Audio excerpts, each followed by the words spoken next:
오늘 언약 신학 네 번째 시간입니다. 아담과 맺어진 행위 언약이라는 제목으로 말씀을 나누도록 하겠습니다.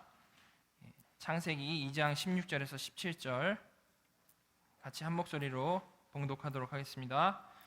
여호와 하나님이 그 사람에게 명하여 이르시되 동산 각종 나무의 열매는 내가 임의로 먹되 선악을 알게 하는 나무의 열매는 먹지 말라. 내가 먹는 날에는 반드시 죽으리라 하시니라. 아멘. 우리는 지난 2주 동안에 구속 언약에 대해서 생각을 해봤습니다. 이 창세전에 맺어진 구속 언약은요, 다른 모든 언약을 바치고 있는 언약으로서 삼위 하나님 안에서 내재적으로 맺어진 협약이라고 했습니다. 성자께서는 기름 부음 받은 자 그리스도로서요, 성부께서 조건하신 성육신, 이 땅에서 모든 율법을 다 지켜내신 것, 그리고 십자가에 달리셔서 모든 심판을 다 받으신 것을 철저히 이행을 하셨는데요, 그냥 개인적으로 하신 것이 아니라고 했죠. 언약의 머리로서, 중보자로서, 새 언약의 보증으로서 그 모든 일을 하셨다라고 했습니다. 그래서 우리는 그렇게 공적인 사역을 하신 그리스도를 어떻게 하면 되죠? 믿기만 하면 예수 안에서 그 모든 영광을, 그 모든 구속의 복을 누리게 된다라고 했습니다. 그런데요, 오직 이 믿음으로 구원을 얻는다라는 이 진리를 처음 들은 사람들이나 아니면 제대로 이해하지 못하는 사람들은요, 예수님의 그 크신 희생에 비해서 우리가 하는 것이 너무나도 없어 보이기 때문에 그냥 겨우 그것만이면 되나? 라고 생각을 하기 쉽습니다. 그리고 이 이신칭의에 대한 이해가 얕다 보니까 믿을 때도요, 내가 정말 믿는지 아닌지에 관심을 갖기보다는 나는 그냥 믿는 사람으로 넘기고 바로 먼저 그냥 교회 생활로 넘어가곤 하죠. 그러나 믿기만 하면 된다라는 이 진리는요, 분명히 단순한 내용입니다. 그렇지만 그렇다고 해서 쉬운 것은 아닙니다. 왜 그렇습니까? 우리의 행동은요, 우리의 노력으로 어느 정도 바뀔 수 있습니다. 그렇지만 우리의 마음은 우리 마음대로 되지 않죠. 우리의 마음인데 우리의 마음대로 되지 않습니다. 제가 맨날 항상 얘기하는 말로는, 내가 너를 믿어 라고 했을 때 내가 지금 이 순간부터 너를 믿어야지 한다고 해서 그 믿음이 갑자기 생기지 않잖아요. 내가 너를 사랑해 했을 때 내가 너를 사랑한다고 이제부터 사랑해야지 한다고 해서 내 마음이 사랑이 갑자기 변하지 않는 것처럼, 이 믿는다는 것도 하나님이 믿음을 주시지 않고서는 절대 믿을 수 없는 겁니다. 그래서 아무리 우리가 잘 설명을 해도 이해를 못하는 사람이 있는 반면에 그냥 조금만 얘기를 했는데도 그 믿음이 생기는 사람이 있는 것이죠. 성령님이 역사하셔야만 그 믿음을 가질 수 있는 것입니다. 따라서 우리가 이 믿음으로 그리스도와 연합해서 구원 얻는 것은요, 오직 은혜일 수밖에 없는 겁니다.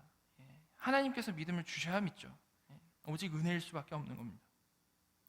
그런데요, 그렇게 개인적으로 이 구원받는 것이 우리가 정말 나 자신에 대해서 다시 한번 잘 생각해 봐야 되는 내용임에도 불구하고요, 단지 개인적으로 구원받는 것, 개인적으로 내 구원에 대한 그 생각만이 신앙의 전부라고 생각해서는 안 됩니다. 지난주에 살펴본 그리스도의 대제사장적 기도에 대해서 한번 생각해 보시기 바랍니다. 그리스도께서는 우리가 어떻게 되기를 기도하셨습니까? 삼위 하나님의 관계처럼 우리가 온전히 하나 되기를 기도하셨죠. 그리고 그렇게 하나 된 자들이 이 땅에서와 또한 장차 하나님 나라에서 그리스도의 영광을 아주 풍성히 보고 누리도록 기도를 하셨습니다. 예수님께서 우리에게 원하시는 것은 이렇게 단지 개인 구원만으로 끝나는 것이 아니라는 말이죠. 따라서 우리는 그리스도께서 피값 주고 이루신 이 값비싼 구원을 거저 받은 자로서 정말 최선을 다해서 그 진리 안에 거하도록 노력을 해야 되는 것이고요, 또한 그리스도의 그 영광을 더 깊이 알도록 노력하는 삶을 살아야 되는 것입니다. 물론 이 모든 것은 하나님께서 해주셔야만 하지만 우리 또한 열심히 노력해야 된다는 것이죠. 갈급한 마음을 가지고 나아가야 된다는 것입니다. 그래서 우리는 모든 것이 하나님 손에 달려있기 때문에 교만할 수 없는 것이고, 항상 갈급한 마음으로 은혜를 구하는 모습으로 살아가는 성도여야 된다는 것이죠. 자, 오늘부터는요, 그 창세전 삼위 하나님의 구속 언약이, 창세 전에 있었던 그 삼위 하나님의 구속 언약이 이 땅에 펼쳐지면서 맺어진 하나님과 인간 간의 그 언약에 대해서 같이 한번 살펴보도록 하겠습니다. 하나님과 인간 사이에 맺어진 언약, 그것에 대해서 살펴보도록 하겠습니다. 기본적으로 이 언약, 약속이라는 것은요, 보통 세 가지 요소로 구성되어져 있습니다.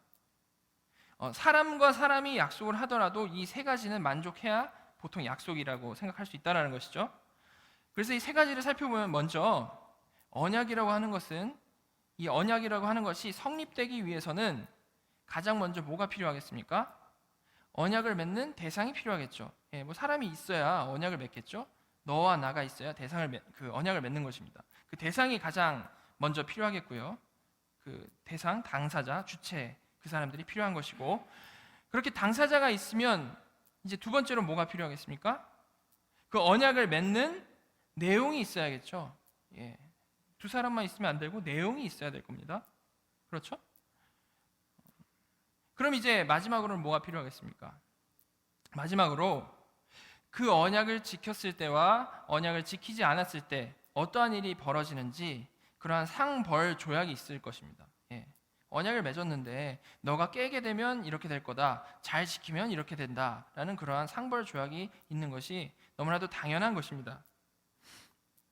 이처럼 언약에는 일반적으로 이런 세 가지 요소가 포함이 되는데요. 이것은 성경에 나온 언약도 마찬가지입니다. 그래서 성경의 언약들을 봤을 때 직접적으로 이것은 언약이다라고 쓰여 있지 않더라도 기본적으로 이런 세 가지 요소를 갖추고 있다면 이것이 언약이구나 생각해 볼 수 있다라는 것이죠. 오늘 본문에서도요, 바로 이런 세 가지 요소를 우리가 찾아볼 수 있습니다. 제가 본문을 다시 읽을 테니까요, 이 세 가지 요소가 어떻게 들어있는지를 한번 생각해 보시기 바랍니다. 여호와 하나님이 그 사람에게 명하여 이르시되 동산 각종 나무의 열매는 내가 임의로 먹되 선악을 알게 하는 나무의 열매는 먹지 말라. 내가 먹는 날에는 반드시 죽으리라 하시니라. 자, 이 본문에서 먼저 언약을 맺는 주체, 그 대상이 누구입니까? 여호와 하나님이 그 사람에게라고 되어 있죠. 하나님과 사람입니다.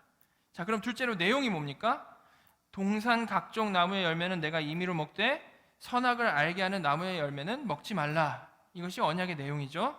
그리고 마지막으로 지키지 않았을 때 어떻게 된다라고 말씀하십니까? 내가 먹는 날에는 반드시 죽으리라. 이렇게 지금 이 창세기 2장 16절 17절은요, 언약의 기본적인 세 가지 요소를 다 갖추고 있는 모습을 하고 있습니다. 그런데 이 본문은 단지 지금 이 세 가지 요소만 만족했다라고 해서 언약이라고 하는 것은 아닙니다.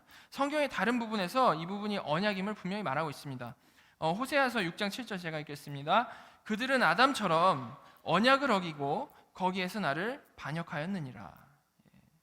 잘 아시다시피 여기서 말하는 아담이 어긴 언약은 우리가 조금 전에 읽었던 창세기 2장의 언약입니다. 창세기 2장의 언약이요. 이를 통해서 지금 이 창세기 2장 16절 17절이 언약이라는 것을 분명히 말해주고 있는 것이죠. 자, 그럼 이제요, 우리가 이 부분이 분명히 하나님과 인간 사이에 맺어진 언약이라는 것을 알았습니다. 그 사실을 알았죠. 그렇다면 이 언약의 우리 이제 이름을 알아야 됩니다. 무슨 언약인지. 이 언약의 이름이 무엇입니까? 신학에서는 이 언약을 자연 언약이라고 부르시는 분도 있고 생명 언약이라고 부르시는 분도 있고 에덴 언약이라고 부르시는 분들도 있습니다. 이렇게 말하는 것도 단순히 틀렸다라고는 할 수 없습니다. 그러나 가장 많이 쓰이고 가장 전통적인 이름은요, 이미 잘 아시다시피 행위 언약입니다. 행위 언약. 그런데 이렇게 이름을 행위 언약이라고 부른다라는 것은 뭘 강조하기 위해서 행위 언약이라고 부르는 걸까요? 당연히 아담의 행위를 강조하는 것이죠. 아담이 어떤 행위를 해야 되는지 말아야 되는지에 대한 언약이라는 것입니다. 아담의 행위. 오늘은 이 행위 언약에 대해서 좀 생각을 해보려고 하는데요. 이 행위 언약에 대해서 살펴보기 전에 다시 한번 이 언약이라는 개념을 웨스트민스터 신앙 고백을 통해서 잠깐 생각해 보도록 하겠습니다. 우리 언약 첫 번째 시간에 봤던 부분인데요.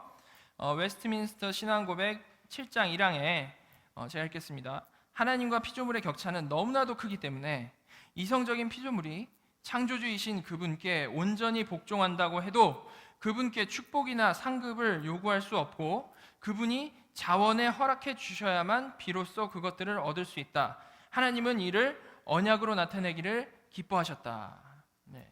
여기 나온 대로 하나님과 우리의 존재 차이는 너무나도 크죠. 그렇기 때문에 우리는 스스로 하나님을 찾을 수도 없고 하나님께 우리의 행위에 대해서 축복이나 상급을 요구할 수 없다라고 그랬습니다. 이것은 피조물인 우리의 한계입니다. 그래서 유일한 방법은 하나님께서 자원에서 내려오셔야만 된다라는 것이고 그 방법이 언약이다라는 것이죠. 그런데요, 거기까지 이제 하나님께서 내려가는 그 파트까지 넘어가기 전에요, 그렇게 하나님께서 자원에서 내려오시는 거기까지 나아가기 전에 여기 나오진 않았지만 모든 피조물에게 어떻게 보면 아주 당연하게 기본적으로 있는 의무가 있습니다. 그것은 바로 하나님께 순종해야 되는 의무입니다. 이것은 우리가 하나님과 무슨 특별한 언약을 맺어서 생긴 의무가 아니고요, 창조주와 피조물의 아주 자연스러운 관계입니다. 동식물이요, 그냥 하나님이 하시는 대로, 인도하신 대로 나아가는 것처럼 인간도 하나님께 당연하게 순종해야 한다는 것이죠. 그것이 우리 인간의 본연의 모습이라는 겁니다. 그런데 하나님께서는 그렇게 순종해야 정상인 이 모든 피조물 중에서 인간만을 특별하게, 다르게 취급하신 게 있는데요, 그것이 무엇이냐면 자발적으로 의지를 가지고 순종하는 존재로 인간을 만드셨다는 것입니다. 동물은요, 언제나 순종 외에는 다른 옵션이 없습니다. 그렇지만 인간에게는 하나님께서 자유의지를 주셔서 순종할 수도 있게 하시고 불순종할 수도 있는 존재로 만드셨다는 겁니다. 바로 이 점에서 우리는 창조주 하나님의 의도를 생각해 볼 수 있습니다.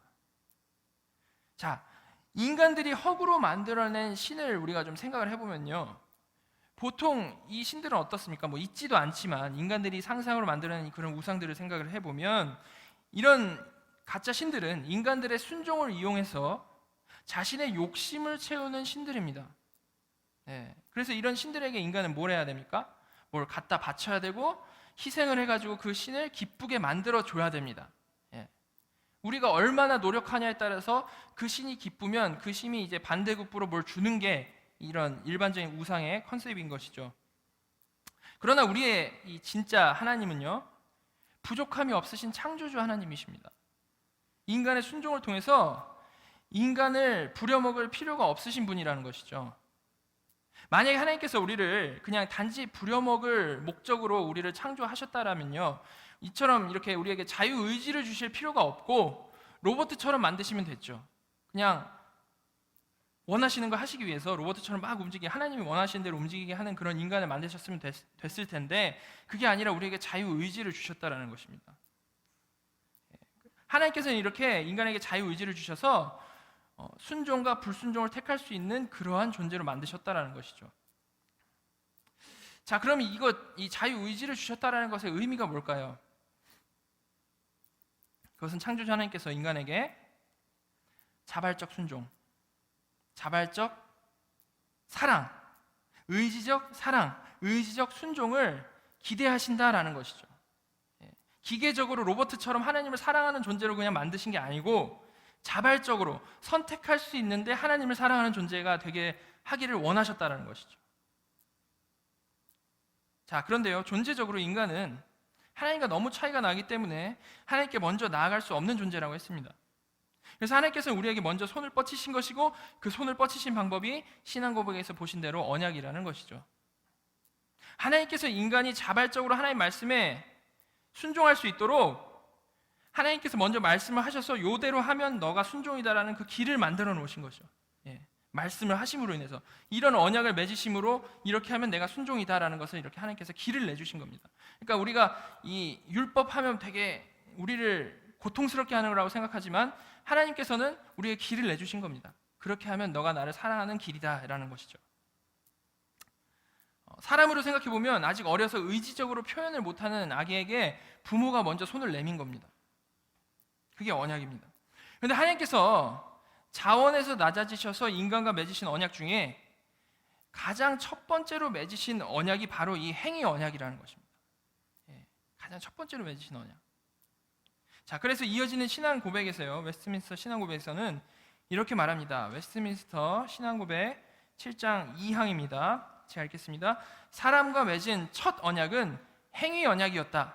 그 가운데 완전하고 인격적인 순종을 조건으로 아담과 그 안에 있는 후손에게 생명이 약속되었다.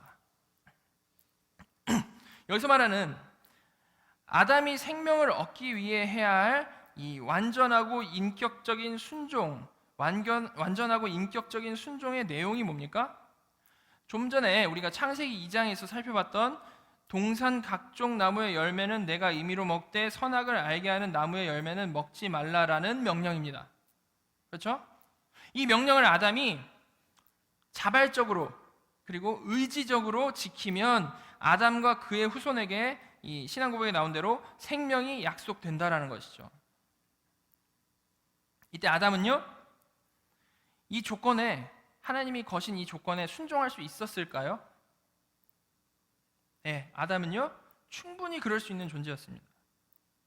하나님께서 아담을 창조하시고요, 보시기 심히 좋았다라고 하실 정도로 아담의 창조는 완벽했습니다.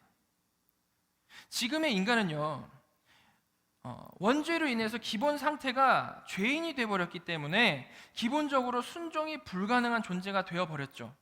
그렇지만 이때 아담은 그런 우리와는 달랐던 겁니다.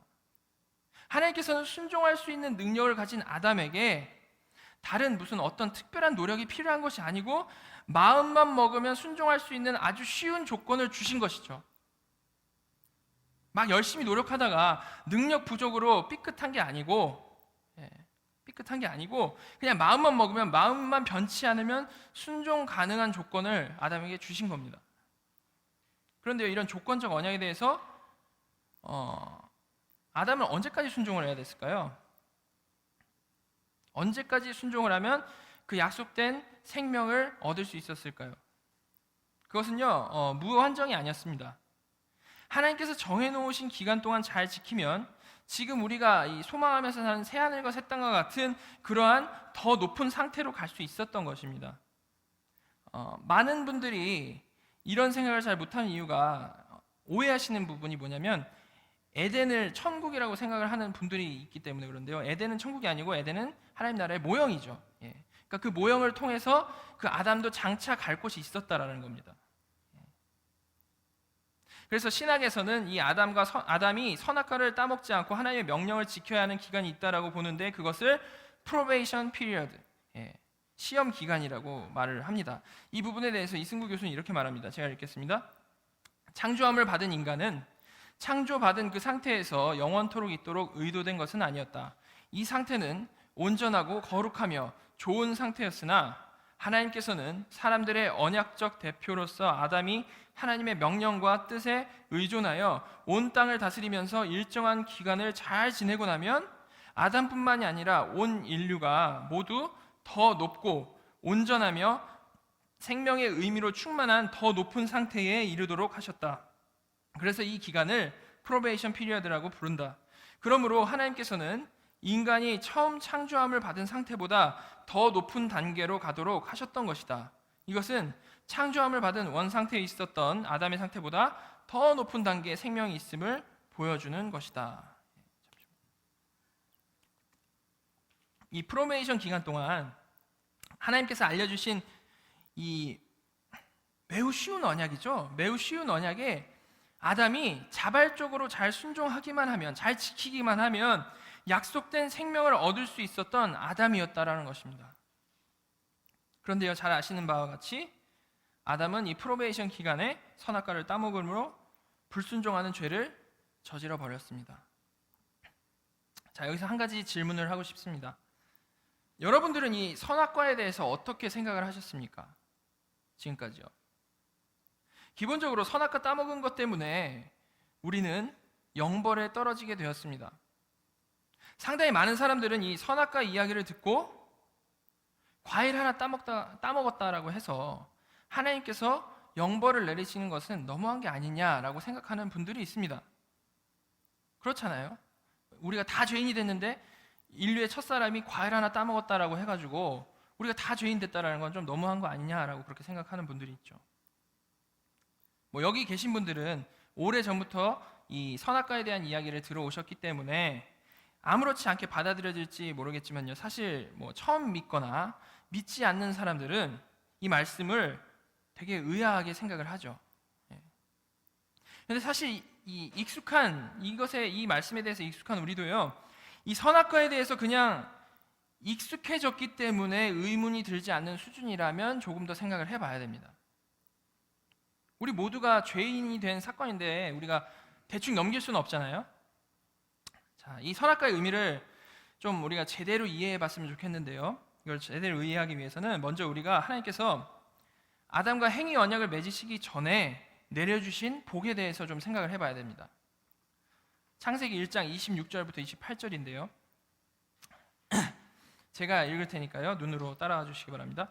하나님이 이르시되 우리의 형상을 따라 우리의 모양대로 우리가 사람을 만들고 그들로 바다의 물고기와 하늘의 새와 가축과 온 땅과 땅에 기는 모든 것을 다스리게 하자 하시고 하나님이 자기 형상 곧 하나님의 형상대로 사람을 창조하시되 남자와 여자를 창조하시고 하나님이 그들에게 복을 주시며 하나님이 그들에게 이르시되 생육하고 번성하여 땅에 충만하라 땅을 정복하라 바다의 물고기와 하늘의 새와 땅에 움직이는 모든 생물을 다스리라 하시니라. 하나님께서는 6일 동안 모든 우주 만물을 창조하시고 마지막으로 사람을 하나님의 형상대로 창조하셨습니다. 그리고 그렇게 창조하신 후에 그 창조한 사람으로 바다의 물고기와 하늘의 새와 가축과 온 땅과 땅에 기는 모든 것을 다스리게 하자라고 말씀을 하셨습니다. 그리고 28절에서는 직접적으로 명령을 하십니다. 생육하고 번성하여 땅에 충만하라 땅을 정복하라 그리고 모든 생물을 다스려라 라고 말씀을 명령을 하십니다. 이것이 하나님께서 사람을 처음 만드셨을 때 의도하신 것과 그렇게 할 수 있도록 또한 복을 주신 내용입니다. 이 말씀을 하신 하나님의 뜻이 무엇이겠습니까? 그 뜻은 하나님의 형상으로 창조된 인간을 하나님의 대리자로 세워서 청지기로 세워서 하나님께서 창조하신 다른 모든 우주 만물을 대신 다스리게 하겠다라는 그러한 뜻인 것입니다. 하나님의 형상으로 만들어진 사람이 대리자로 이 우주 만물에서 다스리는 그런 역할이죠. 하나님께서 엄청난 역할을 아담에게 맡기신 것입니다. 이것이요 하나님께서 인간을 창조하신 후에 인간에게 기본적으로 맡기신 직책과 복이라고 생각을 할 수 있는데요. 이런 기본적인 세팅, 지금 이렇게 직책과 복을 주신 이 기본적인 세팅 위에 하나님께서 아담에게 특별히 주신 명령이 행위 언약이라는 것입니다. 이렇게 복을 내리시고 대리자를 세우신 후에 행위 언약을 맺으셨다는 거죠. 그런데 이 행위 언약의 내용이 뭐라고 했습니까? 단순히 선악과 따먹지 마라는 것이죠. 지키기 위해 뭐 특별한 능력이 필요한 것도 아니고요. 오직 의지만 있으면 지킬 수 있는 그러한 언약인 것이죠. 우리랑 다르다고 했습니다. 분명히 아담은 지킬 수 있는 능력이 있는 사람이었습니다. 우리는 죄인이지만. 자, 그럼 한번 생각해 보시기 바랍니다. 지금까지 말씀드린 세팅, 아담을 에덴 동산을 다스리는 청지기로 세워서 놓으신 그 세팅, 그것을 살펴봤을 때 하나님께서는 왜 굳이 이런 명령을 아담에게 하셨을까요? 하나님께서 선악과를 실수로 이렇게 잘못 심으신 것이 아닐 텐데 굳이 이런 나무를 동산 중앙에다가 세워놓으신 이유가 뭐냐라는 것이죠. 아담 이거 정말 먹으면 안 되는데 너 이거 어쩌다 보니까 생겼다 그랬다면 동산 중앙이 아니라 어디 구석에다 숨겨놓고 이렇게 막아놨겠죠. 그게 아니라 동산 중앙에다 딱 세워놨. 자, 그것은 사실 너무나도 중요한 이유가 있습니다. 정말 별것 아닌 과일 먹는 것을 통해서 그 한 가지 조건을 통해서 하나님께서 확실히 하고 싶으셨던 것이 있다라는 겁니다. 그것은 바로 이 선악과를 통해서 너 자신이 어떤 존재인지 알라라는 거죠. 아담은 분명히 하나님께서 창조하신 피조물입니다. 그런데 지금 에덴 동산에서 뭐 하고 있습니까? 하나님의 대리인으로서 다스리는 일을 하고 있습니다. 그리고 창세기 2장 보면요, 모든 동물들의 이름까지 아담이 직접 지어주는 그러한 역할을 했습니다. 자, 그럼요, 이런 역할을 감당한 아담으로서는 무슨 착각을 할 수 있습니까? 내가 왕인가 보다. 예. 모든 걸 내가 다스리고 이름까지 지어주고 내가 왕인가 보다. 다른 피조물들과 완전히 다르잖아요. 인간은 내가 왕인가 보다 생각할 수 있는 거죠. 그렇죠? 그러나 변치 않는 사실은 왕은 오직 하나님뿐이라는 겁니다. 왕은 하나님이시고 아담은 대리인, 청직이라는 것이죠. 그런 아담에게요, 하나님께서는 정말 별것 아닌 한 가지 조건으로 선악과 저거 따먹지 말라라는 조건을 걸어 놓으신 겁니다. 위계 질서를 잡으심으로 아담이 왕이 아니고 하나님만 왕이라는 것을 분명히 하신 것이죠. 내가 시킨 거 이거 하지 마. 그치만 너가 다 다스려라. 이거죠. 너는 지금 다스리는 청지기 역할을 하고 있지만 너 역시 모든 다른 피조물들과 같이 나에게 순종해야 되는 존재다라는 것을 분명히 하신 겁니다. 이런 의미를 담고 있는 것이 선악을 알게 하는 나무죠. 이렇게 선악과를 따먹지 말라라는 하나님의 명령은요, 하나님이 째째하게 그깟 과일 하나 따먹지 못하게 하신 것이 아니고 한 가지 조건을 걸어 넣으심으로 누가 왕인지를 분명히 하시는 겁니다. 그런데요, 아담은 이를 신중하게 생각하지 못했고 사탄을 이것을 이용했습니다. 자, 창세기 3장 1절부터 6절 제가 읽겠습니다.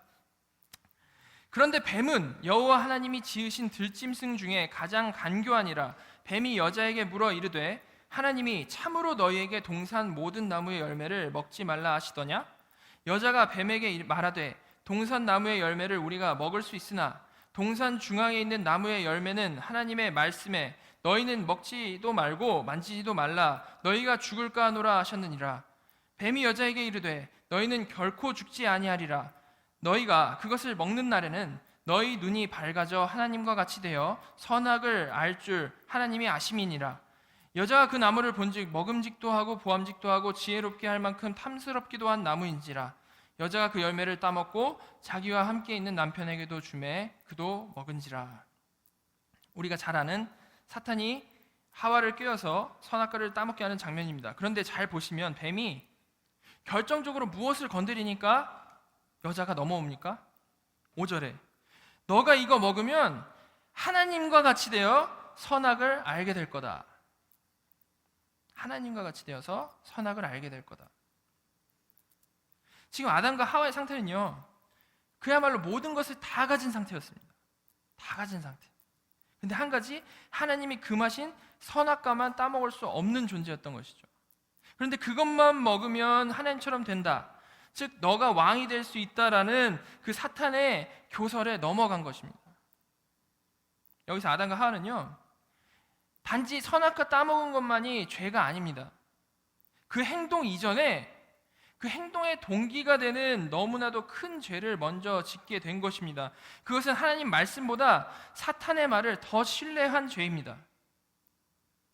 하나님이 죽는다면 죽는 것인데 사탄이 하나님처럼 된다고 하니까 그 말을 더 믿은 것이죠. 창조주 하나님을 믿지 않고 사탄을 믿은 겁니다. 아담은요, 이렇게 하나님과 맺은 행위 언약을 완전히 깨버렸습니다. 그로 인해 결과가 무엇이었습니까? 하나님 말씀대로 죽게 되었습니다. 단지 자신만 사망에 이른 게 아니고 우리가 다시 알다시피 그 모든 인류가 그 원죄에 의해서 사망에 이르게 된 것입니다. 웨스트민스터 신앙고백은 이에 대해서 이렇게 말합니다. 웨스트민스터 신앙고백 6장 2항부터 3항까지 제가 읽겠습니다. 그들은, 그러니까 아담과 하와는 이 죄에 의하여 그들이 원래 가지고 있던 의와 하나님과 교제로부터 타락을 했고 그리하여 죄 가운데 죽게 되었으며 영혼과 육체의 모든 부분과 기능이 전적으로 오염되었다. 그들은 모든 인류의 기원이었기 때문에 이 죄의 책임은 전가되었는데 그들로부터 일반적인 출산에 의해 내려오는 모든 자손들에게 죄로 인한 동일한 죽음, 타락한 본성도 전달되었다. 이렇게 웨스트민스터 신앙고백은 이 아담 이후 모든 사람들의 타락을 말하고 있습니다. 그런데 이 타락은 어떤 타락이냐 하면 영혼과 육체의 모든 부분과 기능이 전적으로 오염된 타락이라고 말을 하고 있습니다. 이것을 우리는 전적 타락이라고 하죠. 전적 타락. 이 전적 타락의 상태가 그 아담과 하와 그들뿐만이 아니고 그들로부터 일반적인 출산에 내려오는 모든 자손들에게 퍼져나가게 되었다는 겁니다. 예, 우리가 그 자손이지 않습니까? 그렇다면 생각해 보십시오. 아담은요, 유혹에 저항할 수 있는 유일한 인간이었습니다. 아담과 하와. 그런데 이렇게 쉽게 실패했습니다. 그렇다면 전적으로 타락한 존재에서 시작하는 우리는 어떻겠습니까? 절대 그 유혹에 이겨낼 수 없는 존재죠. 예. 그렇죠? 이처럼 아담의 실패를 통해서 우리는요, 아담 아래에 있는 모든 인류가 스스로의 힘으로 하나님과 언약을 유지할 능력이 없는 존재임을 정확히 알 수 있는 겁니다. 아담도 내가 아담이었으면 저러지 않았겠다가 아니고 아담도 못했는데 우리는 할 수 있겠냐는 거죠. 아담은 타락하지도 않은 사람이었습니다. 이렇게 아담의 죄에 의해 언약을 지킬 능력이 전혀 없는 죄인이 되어버린 역사상 모든 사람들, 그들이 마주할 수밖에 없는 결과가 무엇입니까? 로마서 5장 12절 같이 한번 한 목소리로 읽도록 하겠습니다. 그러므로 한 사람으로 말미암아 죄가 세상에 들어오고 죄로 말미암아 사망이 들어왔나니 이와 같이 모든 사람이 죄를 지었으므로 사망이 모든 사람에게 이르렀느니라. 이렇게 죄의 결과는 사망인 것입니다. 그래서 우리가 에베소서에서 본 것처럼 성경은 사람들의 기본 상태를 뭐라고 하죠? 허물과 죄로 죽은 자들. 그것이 기본 상태라는 것입니다. 허물과 죄로 죽은 자. 우리는 인간을 존중하는 것을 가장 높은 가치로 두고 살아가는 이 세상에 살아갑니다. 차별은 무조건 죄이고요. 인간의 존엄성을 해치는 일은 벌받아야 마땅하다라는 것을 어려서부터 계속해서 배워왔습니다.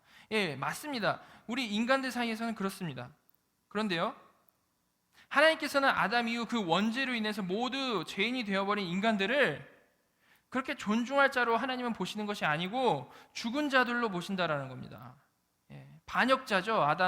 아담의 후에 아담이 반역한 거 아닙니까? 반역자의 자손들, 삼족을 멸하죠. 한국식으로 하면 그런 것처럼 죽은 자들로 보신다라는 겁니다.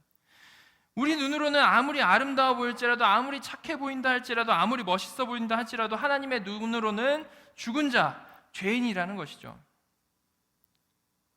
우리가 웨스트민스터 신앙고백 7장 1항을 보면서 확인했던 것처럼요, 인간은 존재적으로 하나님과 비교할 수 없는 피조물입니다. 그래서 인간의 힘으로는 하나님을 찾을 수도 없고 하나님을 알 수도 없고 하나님께 무엇을 요구할 수도 없는 그러한 존재들입니다. 그런데 그런 인간들이 원죄로 인해서 죄인까지 되어버렸습니다. 그렇다면 그 말은 무엇입니까? 인간은 인간 스스로의 힘으로 하나님께 절대 나아갈 수 없다는 겁니다. 그냥 허물과 죄로 죽은 모든 인간은요, 사망이 왕노릇하는 그 상태 그대로 놔둘 수밖에 없는 존재라는 것이죠. 인간은 이렇게 답이 없는 존재입니다. 그래서 죄 짓는 거를 사람들은 즐거워하죠. 그것에서 재미를 느끼죠. 선을 행하는 것은 노력을 해야 되죠. 이게 죄성이 있기 때문에 그렇습니다. 아담이 행위 언약을 깬 결과가 이렇게 참혹한 것입니다. 단지 과일 하나 따먹은 것이 문제가 아니라 하나님 대신에 자신이 왕되고자 했던 행위이기 때문에 피조물인 우리는 이런 참혹한 결과를 맞이할 수밖에 없다는 것입니다. 이렇게 인류는 하나님에게 반역하는 것으로부터 역사를 시작한 것입니다. 이것은 우리 이 시간관념으로는 언제 있었는지도 모르는 아주 태고의 일이죠. 아주 먼 옛날의 일이지만 우리들의 죄성을 보면 이것이 사실인 것이 너무나도 잘 드러납니다. 우리의 모습이 어떻습니까? 우리 각자 짓는 죄의 세목은 달라요. 다 다르지만 그 근본적으로 내가 내 인생의 주인이 되고 내가 왕이 되는 것을 원하고 하나님의 말씀에 불순종하는 것을 편애하는 존재라는 것만 봐도 우리의 존재가 어떤 자들인지를 알 수 있다는 것이죠. 이것은 성경에 나온 모든 사람들도 이런 모습이었고 역사상 나오는 모든 사람도 이런 사람이었고 지금 우리들도 그런 사람들이라는 겁니다. 이럴 수밖에 없는 것은 우리가 지난주에 살펴본 것처럼요, 언약의 머리인 아담 아래에 있는 자들이 우리이기 때문에 그렇습니다. 아담을 본 적도 없고 설령 아담의 존재를 믿지 않는 자들이라 할지라도 어쩔 수 없이 그 머리 안에 있기 때문에 다 그런 증상이 나타나는 겁니다. 그런데요, 너무나도 다행인 사실이 있죠. 그 사실이 뭡니까? 그것은 이 행위 언약 이전에 또 다른 언약이 있었기 때문입니다. 그 언약이 무엇입니까? 우리가 지난 2주간 살펴봤던 창세전에 삼위 하나님 사이에서 맺어진 구속 언약입니다. 구속 언약의 내용이 무엇이었습니까? 그리스도께서 희생하심으로 이렇게 언약을 깨고 죄인된 인간들을 구원하자라는 삼위 하나님 사이의 협약이었습니다. 그 구속 언약이 맨 밑바닥에 반석과 같이 자리를 잡고 있기 때문에 언약을 깬 인간에게는요, 살 길이 생긴 겁니다. 그래서 아담이 행위 언약을 깼을 때요, 창세전에 구속 언약을 맺으셨던 하나님께서는 역사를 통해서 그 창세전 구속 언약을 이 역사를 통해서 하나하나 풀어나가시기 시작한 겁니다. 아담이 깨고 바로 거기서부터 이제 구속 언약을 풀어나가기 시작하시는 것이죠. 어떤 방식으로 풀어내십니까? 자, 웨스트민스터 신앙고백 7장 3항을 보도록 하겠습니다. 제가 읽겠습니다. 인간은 타락했기 때문에 행위 언약을 통해 주어지는 생명을 얻을 수 없게 되었다. 이에 하나님은 흔히 은혜 언약으로 불리는 두 번째 언약을 체결하기를 기뻐하셨다. 하나님은 이 언약을 통해 예수 그리스도로 말미암는 생명과 구원을 죄인들에게 값없이 베푸시고, 구원을 받으려면 그리스도를 믿으라고 요구하시며 생명을 얻도록 작정된 모든 이들에게 성령을 허락하시어 기꺼이 믿을 수 있게 하겠다고 약속하신다. 하나님께서는 아담에 의해 깨진 행위 언약 위에요, 인간과 새롭게 맺은 은혜 언약을 체결하시는 것입니다. 창세전 구속 언약이 이 시간 밖으로 튀어나온 것이죠. 행위 언약을 깬 아담의 죄 때문에 사망 아래 놓인 하나님의 택자들은요, 은혜 언약의 성취이신 그리스도 안에서 구원받는 그러한 방법을 역사적으로 점진적으로 계시를 하시다가 2000년 전에 마지막으로 성취를 하신 것입니다. 십자가 위에서요. 이렇게 은혜가 풍성하신 하나님께서는 우리에게 살 길을 열어주셨습니다. 그래서 사도 바울은 이렇게 얘기를 합니다. 고린도전서 15장 21절과 22절 같이 한번 읽어보도록 하겠습니다. 사망이 한 사람으로 말미암았으니 죽은 자의 부활도 한 사람으로 말미암는도다. 아담 안에서 모든 사람이 죽은 것 같이 그리스도 안에서 모든 사람이 삶을 얻으리라. 아멘. 이렇게 모든 인류는요, 아담 안에서 사망으로 떨어지는 그룹과 예수 안에서 생명을 얻는 두 그룹으로 정확하게 나뉘게 되는 겁니다. 중간 단계는 없습니다. 여러분이 믿음으로 예수 안에 있는 두 번째 그룹에 포함된 분들이라면요, 이제 여러분에게는 결코 정죄함이 없는 겁니다. 아담 안에 모든 사람에게 원죄가 적용이 되는 것처럼 예수 그리스도 안에 모든 사람에게는 그리스도의 의가 적용되는 겁니다. 이것을 성경은 은혜라고 하는 거죠. 그러면요, 이렇게 정죄함 없는 하나님의 자녀들이 마땅히 해야 할 것이 무엇이겠습니까? 허물과 죄로 죽었던 우리를 살리셔서 다시 관계가 회복된 자녀가 할 수 있고 또한 해야만 하는 것이 무엇이겠습니까? 그것은 바로 원래 하나님께서 아담에게 바라셨던 것, 하나님께 순종하는 것입니다. 하나님께 순종하는 것. 순종할 수 있는 능력이 있었던 아담은 결국 실패를 했지만요, 철저히 순종하신 마지막 아담, 예수 그리스도 안에서 우리는 다시 순종할 수 있는 존재가 되었고, 그 은혜를 안다면 우리가 순종을 해야 마땅한 자들이라는 것입니다. 그런데요, 이제 더 이상 이 순종을 안 하면 죽는 존재이니까 순종하는 것이 아니고요, 이런 은혜를 부어주신 아버지를 사랑하는 마음 때문에 드디어 자발적으로 순종할 수 있는 존재가 되었다는 겁니다. 자발적 순종. 그래서 우리가 너무나도 잘 아는 말씀 있죠. 사무엘 선지자가 사울에게 한 말, 순종이 제사보다 낫다. 그 원래 하나님께 순종하는 것이 깨어진 관계를 회복하는 제사보다 낫다라는 것이죠. 제사는 회복하는 거 아닙니까? 이미 깨어진 관계를. 근데 원래 그 순종이 제사보다 낫다라는 겁니다. 그러니까 우리는 제사, 영원하신 예수 그리스도의 영단번의 제사를 통해서 제사가 끝났지 않습니까? 그럼 우리는 순종할 수 있는 자가 된 것이죠. 순종이 제사보다 낫다. 자, 오직 하나님의 은혜로 구원 얻을 우리는요, 그 감사함을 표현하고 그 하나님의 뜻을 바로 알기 위해서 지금 이렇게 이 자리에, 예배의 자리에 나와 있습니다. 그런데 이렇게 매주일마다 드리는 예배를 통해서요, 하나님과 사랑의 관계를 기억하고 그 관계를 회복하는 우리가 정말 마땅히 해야 할 것은요, 자발적으로 아버지께 순종하는 삶을 일주일간 사는 것입니다. 우리는 주일날만 하나님의 자녀로 사는 것이 아니고 주중에도 하나님의 자녀로서 순종의 삶을 살아야만 한다는 것입니다. 그것이 자녀라면 마땅히 살아야 할 경건한 삶이고 그것이 거룩한 삶인 것입니다. 하나님께 순종하는 삶. 자, 그런데 우리가 주의해야 할 것이 있습니다. 그것은 이런 순종의 삶을 이뤄내기 위해서 우리가 율법주의로 빠지자라는 것은 아니라는 말입니다. 자발적 순종은요, 절대 율법주의적인 마음으로 이뤄낼 수 없습니다. 오직 하나님의 자녀에게 필요한 삶의 모습은요, 연필로 허벅지 찔러가면서 순종해야지 하는 것이 아니고, 우리를 위해 모든 죄를 짊어지시고 죽기까지 하신 그 우리 주 예수 그리스도를 더 깊이 알므로 그 능력으로 살 수 있는 순종이라는 것입니다. 우리가 예수님을 더 깊이 알고 그 십자가의 능력을 더 깊이 알 때에, 그로 인해 하나님의 그 사랑을 우리가 더욱더 깊이 알 때에 그제서야 우리에게서는 순종할 수 있는 자발적인 능력이 터져 나온다는 것입니다. 내가 기뻐서 순종한다는 것이죠. 하기 싫어 죽겠는데 끙끙 앓면서 순종하는 것이 아니고, 다시 말씀드리지만 영생은요, 하나님과 그리스도를 아는 것입니다. 자, 저와 여러분 모두가 정말 우리의 길이요 진리요 생명이신 예수 그리스도를 더 깊이 알고요, 그 깊으신 하나님의 사랑에 정말 모든 마음이 빼앗기는 은혜를 좀 받았으면 좋겠습니다. 그래서 정말로 이 땅에서 하나님 나라를 살아가는 우리들이 되었으면 좋겠습니다.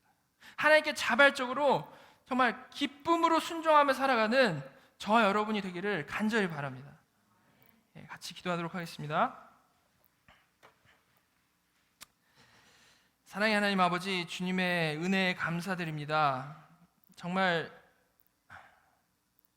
아담 아래서 죽을 수밖에 없는 저희들인데 하나님께서 그 구속 언약에 근거하여서 저희를 살려주시기 위해 이 역사를 움직여 오시고, 저희는 그 예수 그리스도를 믿기만 하면 그 예수 안에서 의인으로 여김받고 살아날 수 있는 것임을 정말 너무나도 감사드립니다. 하나님 아버지, 정말 저희들이 그 은혜를 더욱더 깊이 알기 원합니다. 정말 그 사랑을 더욱더 깊이 알기 원합니다. 그래서 저희 삶이 정말 하나님께 순종하는 삶, 그렇지만 억지로가 아니라 정말 자발적으로 순종하는 그러한 삶을 살아가는 저희들 될 수 있는 은혜를 내려주시옵소서. 정말 저희의 마음이 아버지를 너무나도 사랑해서 그 뜻대로 살아가기 위해 정말 노력하며 또한 그 안에서 기쁨과 감사를 누리는 저희들 될 수 있도록 인도하여 주시옵소서. 저희 교회가 그러한 교회가 되기 원하고, 그러한 것이 저희의 기도 제목이 되며 그러한 것이 우리의 쉐어가 되기 원합니다. 주님, 은혜를 내려주시옵소서. 모든 말씀 예수 그리스도의 이름으로 기도드렸습니다. 아멘.